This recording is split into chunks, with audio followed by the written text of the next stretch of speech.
അമ്മയുടെ രസവും വേറെ ആര് വെച്ചാലും ആ ടേസ്റ്റ് വരത്തില്ല. അമ്മയുടെ രസം നോക്കി കണ്ടുപഠിച്ചിട്ട് അതേപോലെ വെക്കാൻ നോക്കും, പക്ഷെ അത് വരില്ല. അത് എന്താ അറിയില്ല, അത് അമ്മ തന്നെ വെക്കണം. എനിക്ക് തോന്നുന്നു അമ്മയുടെ കൈയിന്റെ ആ ടേസ്റ്റ്, കൈപുണ്യം അതും കൂടി ഉണ്ട്. ഞാൻ എത്ര ഇളക്കിയാലും അങ്ങനെ വരില്ല. ഉണ്ടാക്കി ഞാൻ രസം കാണിച്ചു തരാം. ഇത് നോക്ക് ഗൈസ്, ഇതാണ് അമ്മയുടെ രസം. ഇത് ഞാൻ ഒന്ന് ചൂടാക്കി എടുത്ത് ഇപ്പൊ കുടിച്ചാലോ അമ്മ? എനിക്കിത് ചോറിന്റെ കൂടെ കഴിക്കുന്നതിനേലും ശിവനെ ഇത് ഏത് ജില്ല എന്ന് നമ്മൾ പറഞ്ഞു. നമ്മുടെ ഒരു വലിയൊരു ഇൻഗ്രീഡിയന്റ് വരികയാണ്. അമ്മ തന്നെ ഇട്ടുള്ളൂ, ബിക്കോസ് അത് അമ്മയുടെ കൈപുണ്യം റിലേറ്റഡ് ആയതുകൊണ്ട്. ആഹാ, മല്ലിയില ഞാൻ കുറേ ഇടും. ചിലവർക്ക് അത് കുറച്ച് ഇടുന്നത് ഇഷ്ടമായിരിക്കും.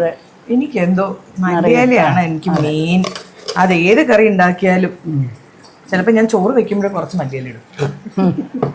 പിന്നെ അപ്പൊ ഈ മല്ലിയില കൊണ്ട് ചട്നി ഉണ്ടാക്കാലോ. നല്ല ചട്നി, പുതിനയില ചട്നി, കറിവേപ്പില, ഇതെല്ലാം ഭയങ്കര ഹെൽത്തിയുമാണ്. കറിവേപ്പിലയുടെ ചട്നി, മല്ലിയില കൂടെ തേങ്ങ കൂട്ടിയിട്ട് അരച്ചിട്ട് ചട്നി ഉണ്ടാക്കിയൊക്കെ നല്ല സാധാ.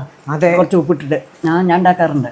പച്ചമുളക് 2 പച്ചമുളക് എടുത്തോ, കൊത്ത മല്ലിയില, തേങ്ങ കുറച്ച് അതുകൂടി നല്ലോണം ചേർത്ത് 3 കൂടി ചേർത്ത് നല്ല ഉപ്പിട്ടിട്ട് അരച്ചു വെക്കുക. എന്നിട്ട് ഇഡ്ലിക്ക് ദോശയ്ക്ക് കഴിച്ചൊക്കെ നല്ല സ്വാദാ, നല്ലത്. അത് അച്ഛനും പിടിക്കുന്നുണ്ട്. ദോശമാവുണ്ടോ? നമുക്ക് ഈ സൈഡിൽ ദോശ ഉണ്ടാക്കാം.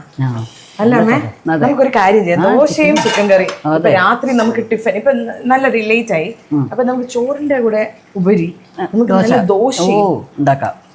ദോശക്കും ചിക്കൻ കറിയും സൂപ്പറാ. ഞാൻ ഈ അടപ്പും കൊണ്ട് എവിടെയാ പോണത്?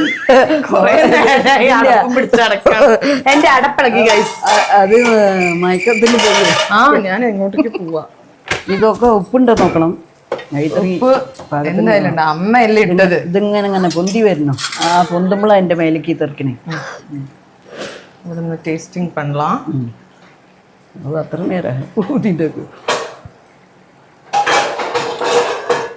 അയ്യോ പെർഫെക്റ്റ്. ഓക്കെ, ഇനി ഒന്നും കൂടാനുമില്ല കുറയ്ക്കാനുമില്ല. എങ്ങനെയാണ് ആക്കിയിട്ട് ഇങ്ങനെ എടുത്താണ്ട്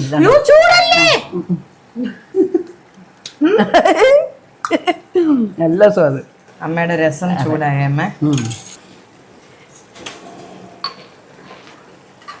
നിങ്ങൾ ആരൊക്കെ രസം വീട്ടിലുണ്ടാക്കിയ ഇതുപോലെ കപ്പിലൊഴിച്ച് കുടിക്കുന്ന ഐറ്റംസ് ഇവിടെ ഇത് കാണുന്നുണ്ടെന്ന് എനിക്കറിയാം. കൊതിയന്മാരായ എന്നെ പോലത്തെ അവര് കമന്റ് ചെയ്യണം. അത് ഏത് രസമാണ് ഇഷ്ടം? പുളി രസം, എന്തൊക്കെ രസങ്ങളുണ്ടമ്മ? പുളി രസമുണ്ട്, പരിപ്പ് രസമുണ്ട്, തക്കാളി രസമുണ്ട്.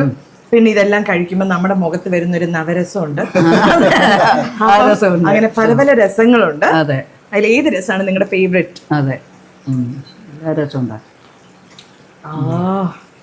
ഓരോരുത്തർ വെക്കുന്ന ഈ രസം കുടിക്കുമ്പോഴേ നമ്മുടെ മനസ്സിലേക്കാണ് ഡയറക്ട്ലി, വയറിലേക്ക് ഇത് എത്തുന്നില്ല, നേരെ മനസ്സിൽ പോയിട്ട് നമ്മുടെ എല്ലാ നല്ല ഓർമ്മകളും, എൻ്റെ അമ്മാമ്മ, എൻ്റെ ചെറുപ്പകാലം എല്ലാം ഓർമ്മ വരും. അന്ന് ചിലപ്പോൾ ചോറ് രസവും മാത്രമേ ഉണ്ടാവുള്ളൂ, പിന്നെ ഒരു മുട്ട ഫ്രൈ ഉണ്ടാവും, ഈ സ്ക്രാമ്പിൾ. ഇത് മതി. ഓ, എനിക്ക് മുട്ട കരുവാട് നല്ല ഇഷ്ടമാണ്. ഉണക്കമീൻ, അതെ, സ്രാവാവാം, മാന്തളാവാം, തിലിയാവാം, ഏത് വേണ്ടോ. അടിപൊളി രസം.